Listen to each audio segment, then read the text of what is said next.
Terry Modica of Good News Ministries of GNM.org. And we're continuing in a series of the Footsteps to Heaven podcast show, a series that is on knowing God's will and doing it well as a companion to this workbook. This workbook it has questions to answer, reflections to help you to move forward in your discernment, and surveys, quizzes at the end to help you figure out what God's plan for you is. So today I am going to be talking about this topic, discerning God's will, his plan for your life, with Philippe Monfiston. And I hope I didn't did I say Philippe, did I say that last name right? Yes, Monfiston. Monfiston, you got it. Monfiston. Okay. So yeah, it's a French name, and I never took French. So, but my name gets, Modica gets, smashed by other people. So I know what it feels like. So anyways, Philippe comes to us with some experience in figuring out what God's plan for his life is. Uh, one thing, one way that he had to discern that was he was thinking about joining the Tepeyac Leadership Institute. They have a leadership initiative, and he wasn't sure if God was calling him to that because he had family obligations. He's got 4 kids, and the youngest one it was born this past April, which is this is being recorded in May. So, it's a wee baby. And so he had to figure out, how was he going to fit this into his life? Was God really calling him to this? And he also is an entrepreneur, a Catholic entrepreneur, and he'll talk to us about how his discernment process of God's plan for that has been going. So, welcome, Philippe. Thank you so much for joining us on this. Thank you so much for having me, Terry. So tell me, what is the Tepeyac Leadership all about? Sure. So the Institute and the leadership initiative that I'm a part of is essentially about empowering the laity to exercise their roles as priest, prophet, and king in the wider culture. There's a unique role that the laity play that clergy can't, and so the Institute in this initiative um, offers this course of about 5 months long with weekly presentations, opportunities to where my cohort is about 26 people, 25, 26 people, and they're offered across 3 different time zones. So actually this weekend there's a retreat going on for those who are closer, one in Mexico City, for others who are maybe closer to Europe, one in Fatima in Portugal. Um, with my children, I can't attend, but I'll be doing it virtually. The idea is that we're still able to get together in community, so it's not just the information that we receive from the presentations, but also getting to know each other and drawing on each other as resources, both knowledge and for support to live our faith as practicing Catholics in the culture. What drew you to that? Why did you think of that? That you were interested in that? So my mother likes to say that God doesn't deal in coincidences, but I'll say that there were 2 occasions where I had reached out. I was on this path of discerning entrepreneurship, and I'd reached out to an organization called Cent Ventures about seeking a co-founder. And they had allowed me to join their essentially speed networking sessions. And I met a young lady who runs Catholic Owned, which is essentially a directory of Catholic businesses. Um, and we stayed in communication. Um, and she had, unbeknownst to me, released the um, notification that Tepeyac's application window was open. At the same time, the founder of the institute, Mr. Christopher Pereira, had messaged me on LinkedIn as well, um, asking, saying that he'd seen my profile and thought that I would be a good fit. And, for the same reasons I mentioned, I wasn't sure.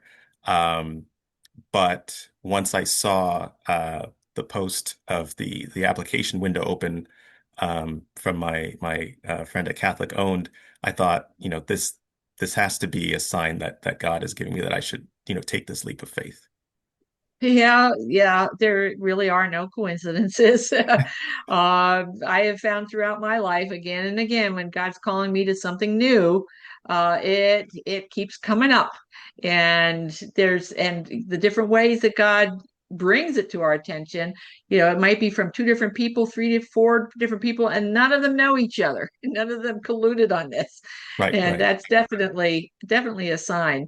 But you were faced with a challenge of figuring out whether it was just a coincidence or really God, because you have your family obligations. So how did you go through that process of discernment? So I think, I really rely on, I'm actually going through this book called the Beatitudes by Dr. Greg The Popcak. Beatitudes, Beatitudes, yeah. like in dad, like father. Oh, that's Right. awesome. I like Yes. that. By Dr. Greg Popcak. And he, at one point, I think it's in his discussion on meekness, where he talks about meekness being, a meek father is actually one who listens to his wife and to his children. Um, and he talks about, I think only maybe 3 pages or so about, how God speaks to us. And, if I remember correctly, there's, total clarity. We have no doubt about what to do. There's, the attraction of the heart, like there's something that pulls at us. And then there's the third one, I believe, is the weight of reason. There's, all the evidence is there, and it's just so overwhelming that you have to, come to the conclusion that you should do this. Um, and so for me, I think it was a bit of the more I'd say the attraction of the heart. Um, and I'd say maybe also the reason. So, in speaking with my wife and sitting down and saying, how are we going to do this? I mean, the attraction of the heart was already there. I'd gone to the website. Once I had, heard about it, I went to the website, read about it, watched some videos. And it did call me. I could see, the need for such a thing, for all of us as who are laity, to receive that grounding in living out the faith, especially, at a time when it feels like, or it can feel like that circle is narrowing around us, to express our faith and be able to articulate it. Um, I think, there was that call to heart, but then to sit down with my wife and say, okay, well, let's see what the reasons are, for this, then it became, there were certainly more pros than cons, great as the cons could be, the demands on our time, my availabilities in the evenings. But we were clear that this was something that I should do. Okay, so um, you're not quite finished with that program, right? Correct. We have about 4 more weeks, I'd say. Okay. We graduate in late June. Okay, so how has it started to, one of the signs, let me put it this way, one of Mhm. the signs that we have after we have moved ahead into what we think is God's plan, one of the signs that we're doing his plan are the good fruits that come from that. Have you started yet to have any, notice any good fruits coming from your decision? Uh, so one, I'd say yes. I'd say is increased confidence. One of the things that I appreciate about the program, in a way, it's kind of like going back to school because we have, in addition to our presentations, we get readings. But the readings, and many of them draw on papal encyclicals, or summaries thereof, the catechism, is the undergirding of why we believe what we do, that it's not just blind faith. Um, but the all of that I think has given me an increased confidence. So I think that's one fruit. Um, the confidence, I'd say the community that so it's not we formed you as an individual layperson, and now we send you out. You are now part of this. As you go through it, and after you graduate, you're part of this cohort, part of this larger Tepeyac community, and we're here to support you. Um, so I'd say that's a second fruit, and then um, I haven't done it yet, but one of the things that it encourages you to do is to seek out board positions, because the idea is that, one of the ways we can change the culture is by being part of those who are making the decisions. At So you're talking about being on the boards of secular companies or so of Catholic ones? that's a question I've asked myself as well. Um, they're not prescriptive about the type of organization, but my sense is that it's the former.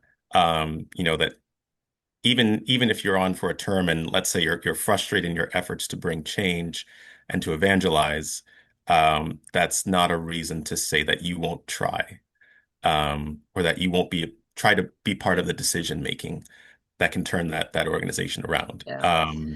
Yeah, If it's and we can't overestimate, or we can't over emphasize, that's the word I'm looking for, how important it is to be a Catholic in the secular world. My husband used to work in computers and, very secular jobs. And, he used to say he passed a couple years ago. So, I'm sorry. um, so but I still like to share his story. He used to say in Good News Ministries, when we had speaking engagements, he used to say that the person who is working in the secular world is doing as important of work as somebody who works for the church, Mhm. and being an evangelizer, being doing the Lord's will during his plan for us is more often than not in the secular world than in the church.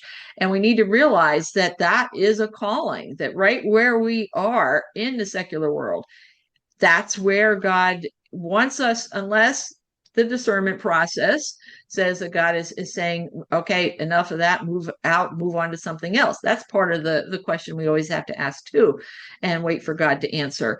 But and my husband, Ralph, he let people know he was Catholic, but he didn't make a big deal out of it.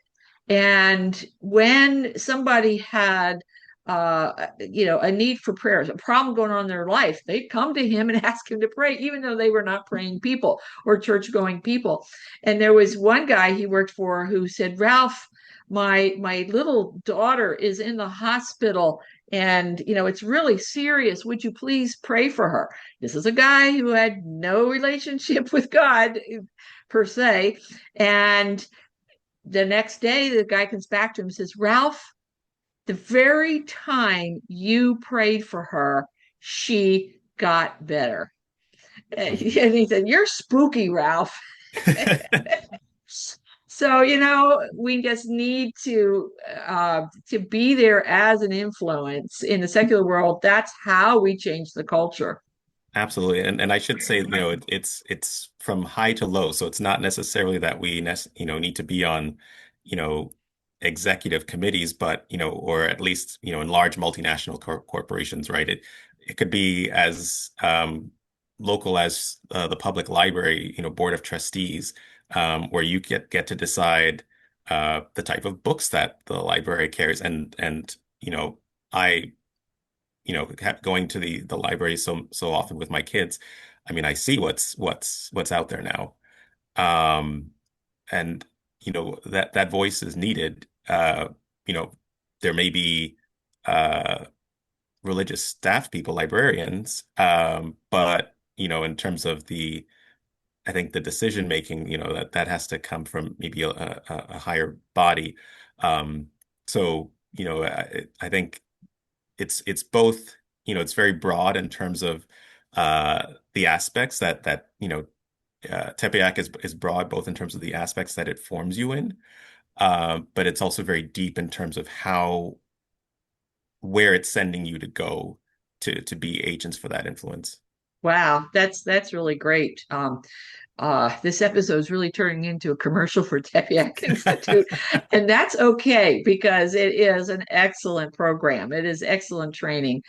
And have you learned yet? I have this question that I'm sure there's people listening to this are asking. So, Mhm. how do I get onto the board of the library or, something else, maybe the school board or something?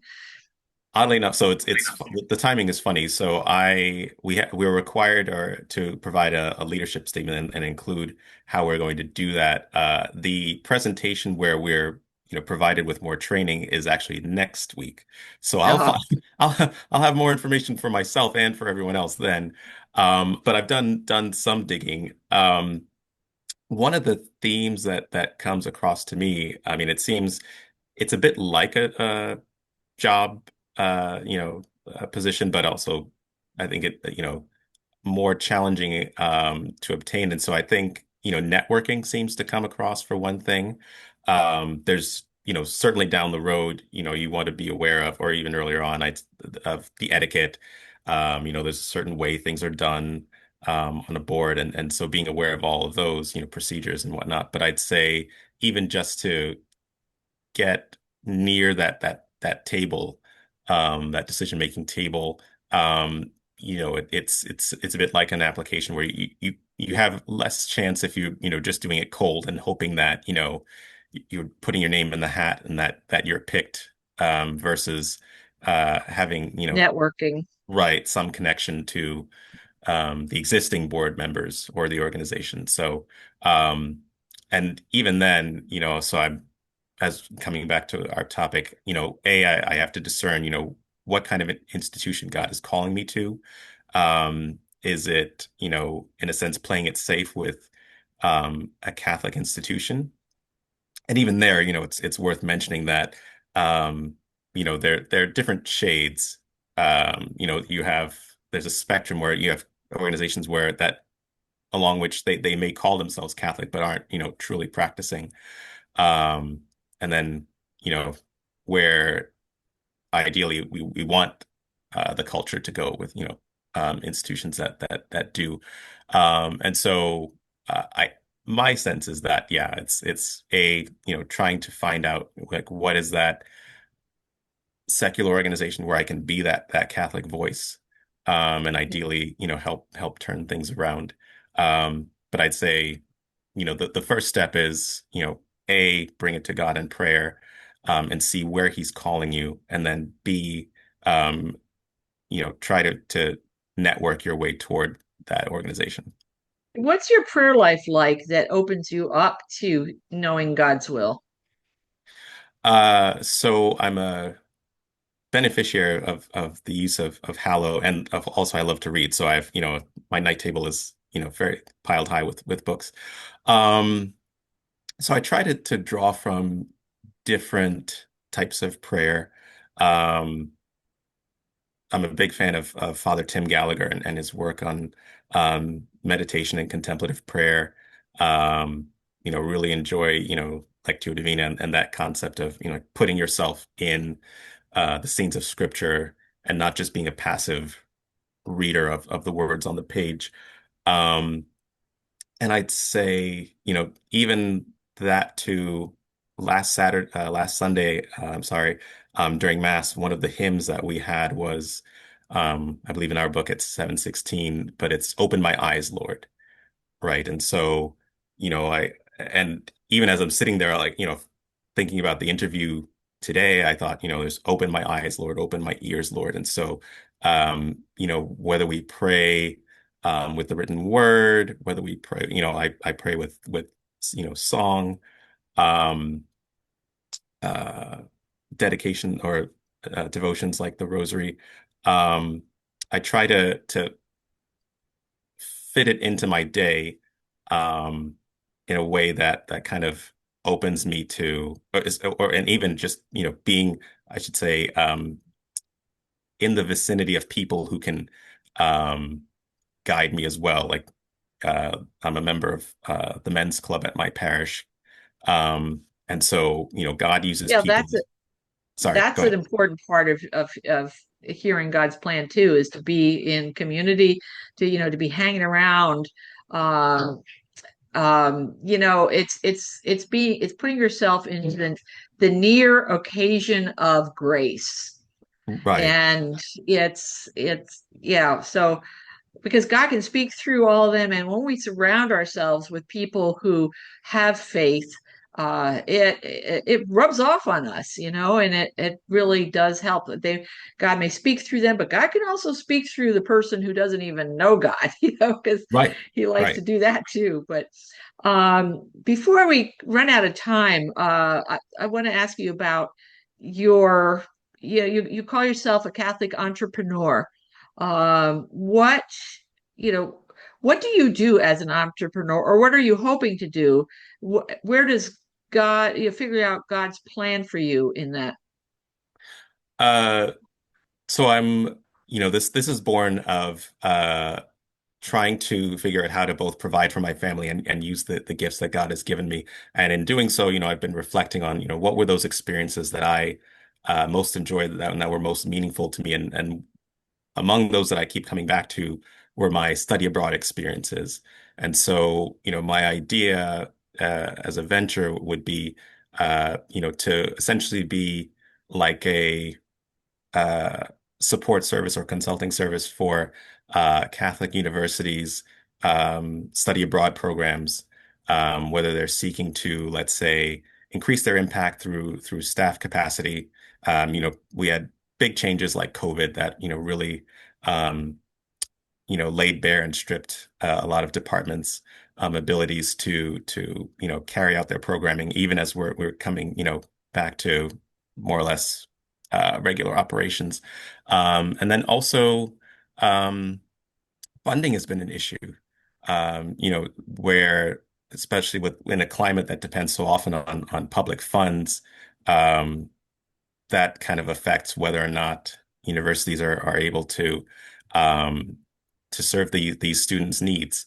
So yeah, and I should say that that Catholic lens is often missing from that piece. We focus, they're wonderful experiences, but we shouldn't lose sight of the fact that we are as wonderful as they may be, we're meant for heaven, and in an age where we're looking so much for utility, that there are things that are in the Catholic circles, we understand well the transcendentals. There are things that are just beautiful because, and that they're reflections of God who is beautiful because that is his nature.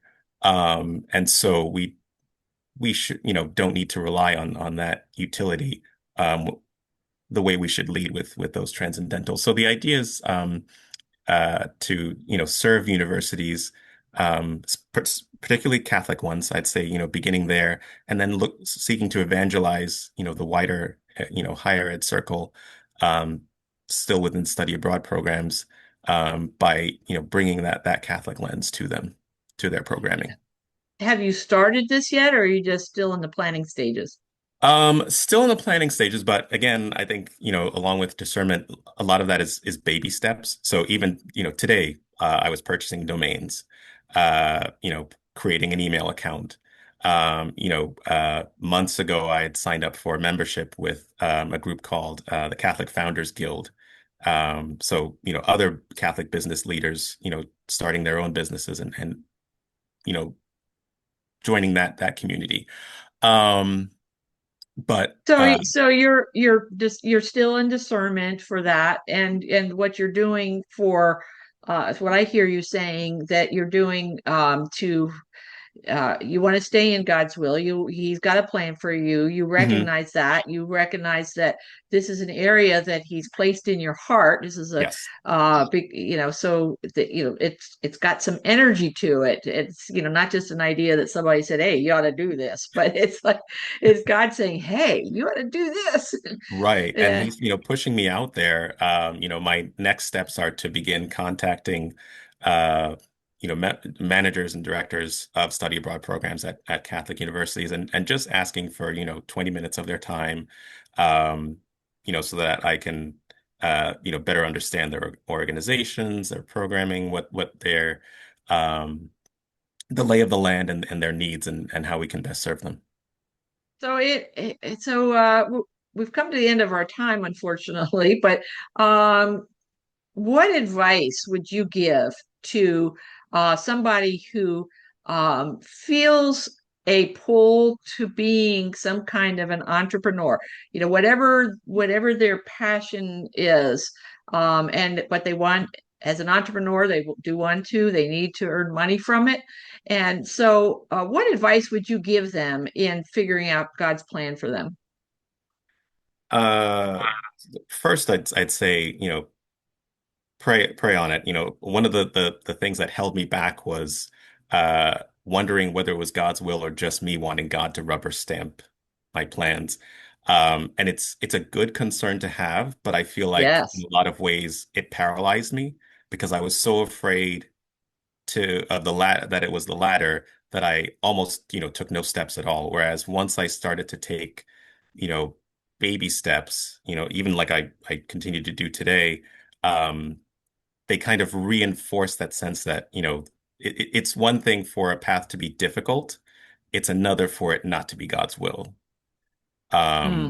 So I think, aspiring entrepreneurs, even like myself, like we need to make that distinction. The other is I'd say seek community. Even if it's virtual, even if it's online, I mean, so I can give you so many email trails of different organizations I've reached out to, for a co-founder or for clarity or for content, whatever the need may be, but don't seek that community and don't hesitate to reach out. More often than not, um, you will find people who with of goodwill who are willing to help. Um, And while you're doing that, God opens doors where He wants you to be, where He wants you to move forward. And if, one of my favorite prayers is, Lord, if what I'm thinking of doing is your plan for me, then open the doors. If it's not, close those doors. And I may walk smack right into to a right. door because I think, oh, this looks good. And I get a bruise, and I get a headache, but that's okay because God wants us to walk in His plan, and I mean everybody has a unique set of talents and gifts from God and skills and experiences that all come together to to make you into somebody that the Lord has plans for that nobody else could do. And Absolutely. so it's so important, and I'm glad to hear about your journey, and I'm hoping that everybody listening to this episode feels encouraged in because we're all in the midst of discerning. Okay, what is He calling me? What's next? And you sharing your journey of doing that can be very helpful. So I thank you so much, Philippe, for joining us in this podcast episode. And I want to find how your involvement after you graduate from the Tepeyac Tepeyac Institute's program, and where you go from there and how you let me know when you get onto the board of something, and we'll talk again. Will do, Terry. Absolutely. Okay. Thanks a lot. God bless you. You too.